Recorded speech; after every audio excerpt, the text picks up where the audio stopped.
in Seattle. What do you call this park?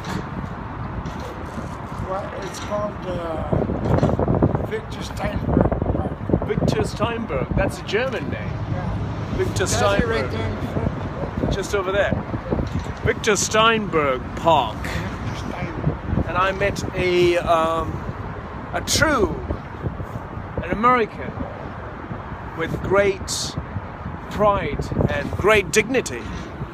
And the gentleman, as you can see, the flag or the cap that the gentleman's wearing, and it says, let's see what it says, Native Pride.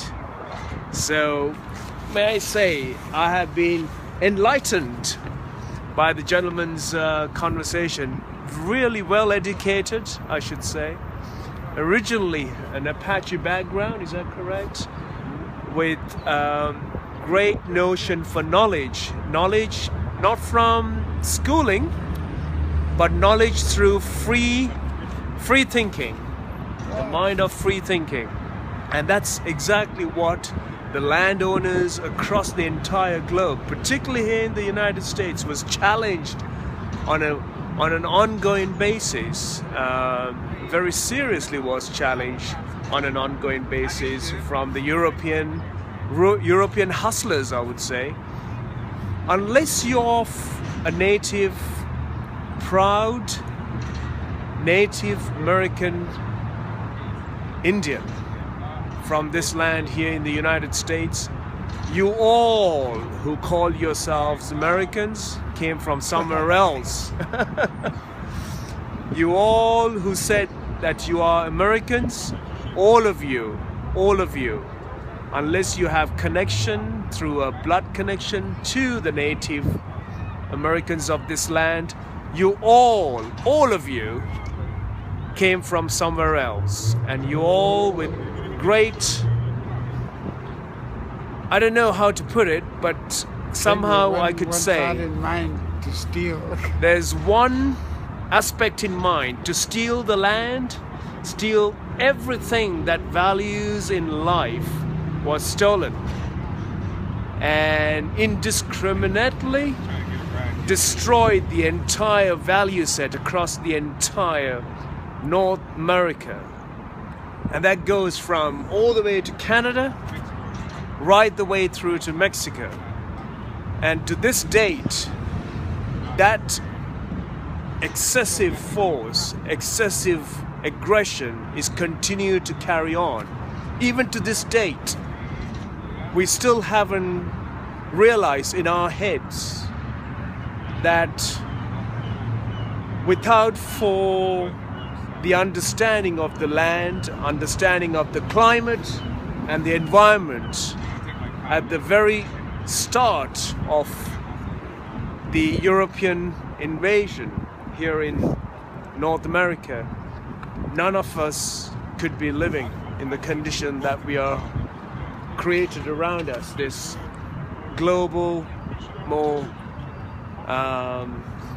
very selfish, I should say, and a very greedy set of framework that was built upon on this land of United States. It particularly happened out in the East. 30 nations, or we could talk about 500 nations going all the way back to the middle America. But 30 nations, they were all taken out of the east coast of United States way back some 200 years ago. And to me, I must take, I'm touched by the moments that I have spent, being able to spend with this young gentleman, young age of 78, and been served 19 years out in the Far East for the nation of United States, and fought, and at the same time learned so much about life from the Far Eastern cultures at the same time. So White people. I don't know, there's a massive massive weakness of not knowing what we are doing to our humanity as a whole across the entire world. We have to stop at some point destroying the values, destroying the core element of the human system. If you don't protect that, we are going to lose as a living creatures on this planet. We are going to kill each other with no purpose or reason behind it. We cannot favor one human for another. We need to all equally embrace this society and bring about change for all of us equally and benefit all the humanity, all the humans that live on this earth evenly, and stop being totally discriminatory and stop being totally ridiculous as a human being. Stop being pointing finger and blaming each other for unreasonable character of your own, because a lot of it goes on because of your ignorance. The ignorance is inbuilt. Ignorance is taught through the arrogance, and the arrogance of arrogance towards the same kind, the humankind, I should say.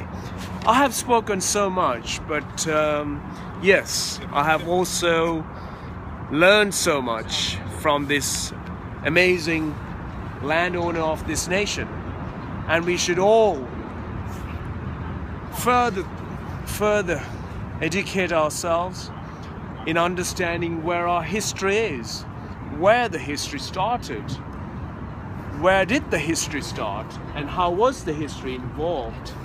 And all of that comes from by firstly learning to respect the true landowners of this nation, the true Native Americans. And I respect you, sir, and my hat is off for this gentleman here, for his great and proud ancestry that had carried on for so long. I'm gonna make me a cigarette. Thank you.